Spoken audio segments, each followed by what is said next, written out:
One black model, one arrogant designer, and a gown no one dared to wear. What began as mockery on the runway ended in a shocking twist no one in the audience will ever forget. The afternoon light spilled generously through the tall studio windows, golden beams catching on sequins and silks that hung in neat rows, like treasures waiting to be unveiled. The air carried the scent of freshly steamed fabric, mingled with the faint trace of perfume, hairspray, and the restless energy of too many people in one space. Assistants darted back and forth, their arms laden with garments, their footsteps quick, rehearsed, almost like a silent dance. Somewhere in the background, a sewing machine whirred in protest, as if time itself was running out. The studio pulsed. With anticipation, every voice pitched slightly higher than normal, every movement tinged with urgency. A clipboard snapped shut, a zipper hissed up, a pair of heels clattered against the polished floor. Yet beneath the hum of activity and the sparkling illusion of glamour, there was something else, an undercurrent unspoken but palpable. A quiet, tension curled in the corners, as if everyone knew that beauty, here, was not born without its shadows. The runway show was moments away, and in that sunlit chaos, reputations would be built or destroyed. Every thread mattered, every glance carried weight, and every breath seemed to hold the promise of triumph or disaster. She entered quietly, almost unnoticed at first, yet the space seemed to shift with her presence. The black model carried herself with a stillness that contrasted the frantic energy of the studio. Her stride was neither hurried nor hesitant. It was measured, deliberate, as though each step whispered of battles already fought and endured. Her natural curls framed her face like a crown, soft yet unyielding, and her eyes held the calm of someone who knew her worth, even when others chose not to see it. Whispers followed her, sharp as needles, a sideways glance at her hair, a muttered comment about her look, the kind of dismissals meant to shrink a person. But she did not bend. Her chin remained lifted, her movements fluid, her silence louder than their laughter. At the far end of the room, the designer stood like a monarch surveying his court. Impeccably dressed, every stitch of his suit screamed perfection, but his sharp tongue often cut deeper than fabric shears. His gaze swept across the models, dissecting them piece by piece, eyes narrowing as though searching for flaws. When they landed on her, the corners of his mouth twitched, not in admiration, but in amusement. A silent judgment, a laugh waiting to be born. The moment her name was called, the designer's eyes flicked toward her, lingering not on her posture or poise, but on the curls that crowned her head. His gaze sharpened, then slid away with the indifference of someone dismissing a detail they deemed unworthy. It was quick, almost imperceptible, but heavy enough to sting. As she stepped closer, his lips curled into a smile that didn't reach his eyes. "We'll see," he murmured, his tone honeyed with sarcasm, "if elegance can truly be stretched to fit." A low chuckle followed, the kind of laugh polished to sound like a joke, though everyone in earshot knew it was not. The words hung in the air, light as smoke yet suffocating all the same. Around them, assistants stilled for a fraction of a second. One fumbled with a hanger, another pretended to scribble notes, while a third adjusted a dress that needed no adjusting. Their eyes betrayed them, darting nervously, flickering between the model and the designer. Unease rippled through the room, but silence sealed it. No one dared to speak, to challenge, to defend. She inhaled slowly, steadying herself, the insult sliding over her skin like a blade she refused to let pierce. When the racks were rolled forward, the gown chosen for her seemed less like an opportunity and more like a trap. It shimmered in the light, a cascade of fabric cut into daring angles and sharp lines that demanded perfection. Too bold, too risky, too unforgiving. Every other model had quietly avoided it, each one making excuses as they slipped into safer silks and simpler shapes.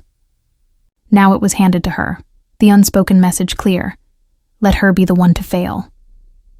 The designer's smirk returned, subtle but unmistakable. "Try this," he said, his tone wrapped in false generosity.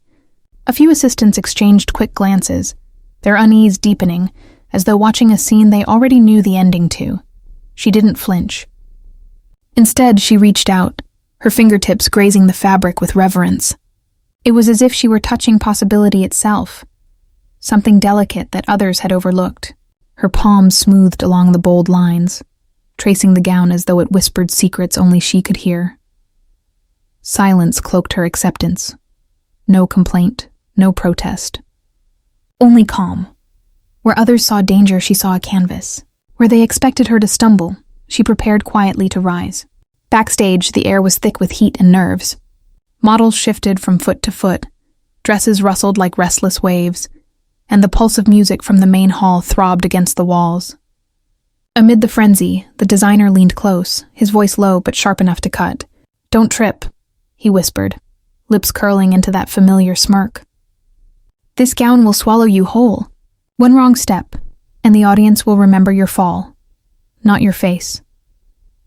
The words landed heavy, yet she did not flinch. Instead, she closed her eyes, shutting out the chaos, the whispers, the sting of his arrogance. In the silence of her mind, old memories rose. Nights spent practicing with blistered feet, auditions that ended in rejection, sacrifices that left her with nothing but determination. She remembered the promise she had made to herself, that no one would define her worth, not even those who tried to diminish it. Beyond the curtain, the crowd swelled. Cameras flashed like lightning, anticipation buzzing like static in the air. The music began to build, each note a heartbeat, each rhythm a drum summoning her forward. The moment was approaching, and she knew it would not be his laughter they remembered. Her name was called, and for a breath, the world seemed to hold still. She stepped forward, the weight of the gown wrapping her frame like a challenge. But with each stride, the fabric surrendered to her.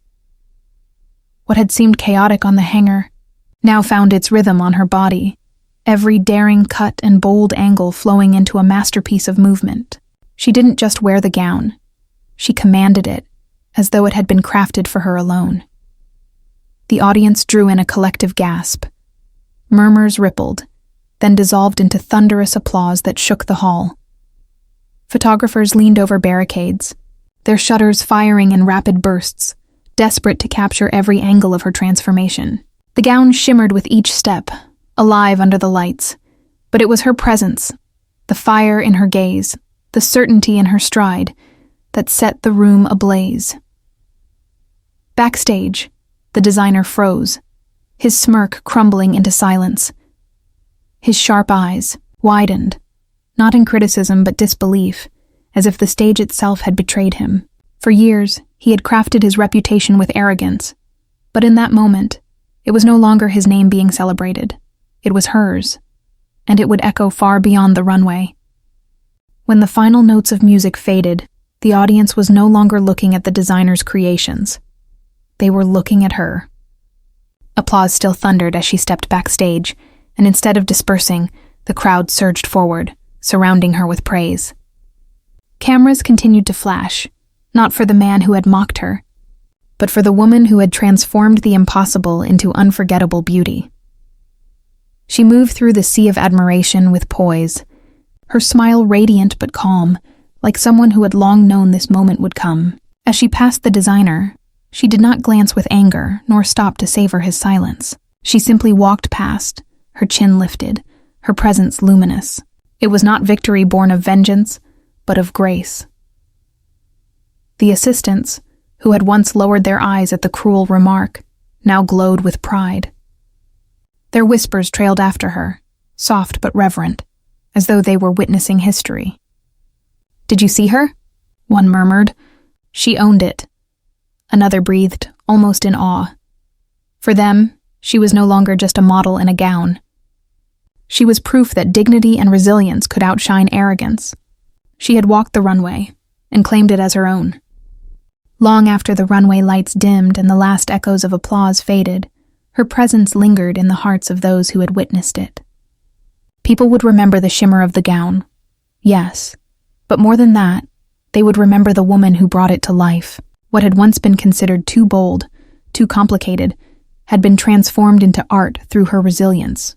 She hadn't conquered the stage with fabric or design, she had conquered it with herself. The designer's arrogance, his shallow laughter, his dismissal of her worth. All of it crumbled under the weight of her quiet power.